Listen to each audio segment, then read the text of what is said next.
Menjerat koruptor supaya jera.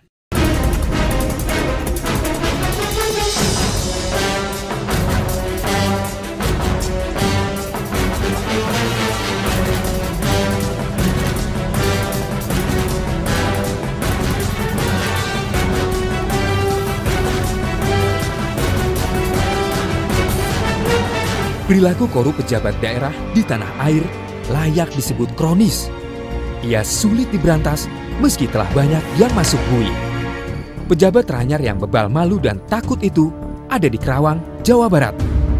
Bupati Karawang, Ade Suara, bersama 2 orang lainnya ditangkap Komisi Pemberantasan Korupsi Jumat 18 Juli dini hari.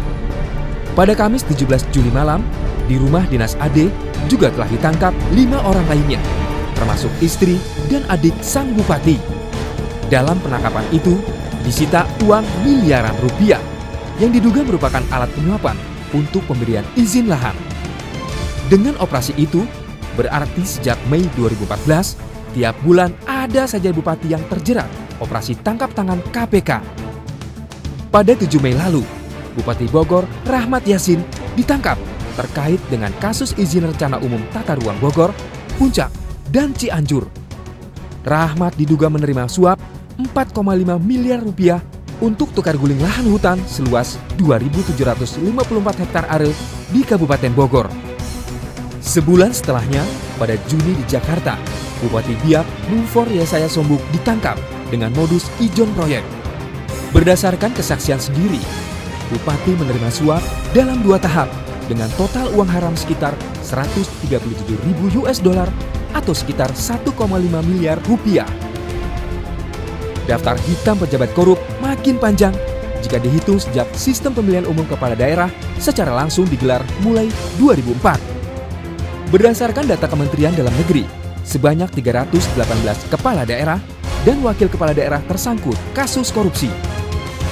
Sesungguhnya tidak terlampau mengherankan bila semakin banyak pejabat korup. Bagaimana tidak, kebanyakan para pesakitan justru menerima vonis ringan.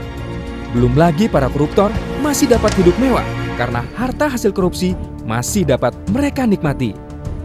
Masih dalam pekan ini misalnya, mantan wali kota gubernur Sumatera Selatan Edi Yusuf yang berbuat korup sehingga mengakibatkan kerugian negara 1,6 miliar rupiah hanya divonis 1,5 tahun. Edi menilap dana bantuan sosial saat menjabat Bupati Ogan Komering Ulu atau OKU pada tahun 2005-2010. Begitu pula vonis yang diterima Bupati Ogan Komering Ulu, Julius Nawawi. Pada Kamis 17 Juli, Julius yang telah menyebabkan kerugian negara sebesar 2 miliar rupiah saat menjabat Wakil Bupati Oku pada tahun 2008 hanya divonis 1,5 tahun penjara. Sudah saatnya sistem peradilan tindak pidana korupsi menjatuhkan hukuman maksimal bagi pejabat korup. Bukan itu saja, pemiskinan terhadap koruptor harus dilakukan dengan menerapkan Undang-Undang Tindak Pidana Pencucian Uang. Dengan sistem itu, justru terdakwa yang harus membuktikan bahwa harta yang dia dapat bukan hasil tindak pidana. Dalam beberapa kasus, Pengadilan Tipikor memang telah menjatuhkan hukuman berat bagi pejabat korup serta menjerat mereka dengan Undang-Undang Tindak Pidana Pencucian Uang. Namun, penerapannya belum konsisten sehingga belum mampu menghadirkan efek jera. Lebih jauh lagi, pemberantasan pejabat korup juga harus dilakukan sejak akarnya. Telah banyak ahli mengungkapkan bahwa pemilu kada langsung ikut menyuburkan praktik korupsi. Di beberapa daerah, pemilu kada secara langsung menyebabkan menggeliatnya dinasti politik.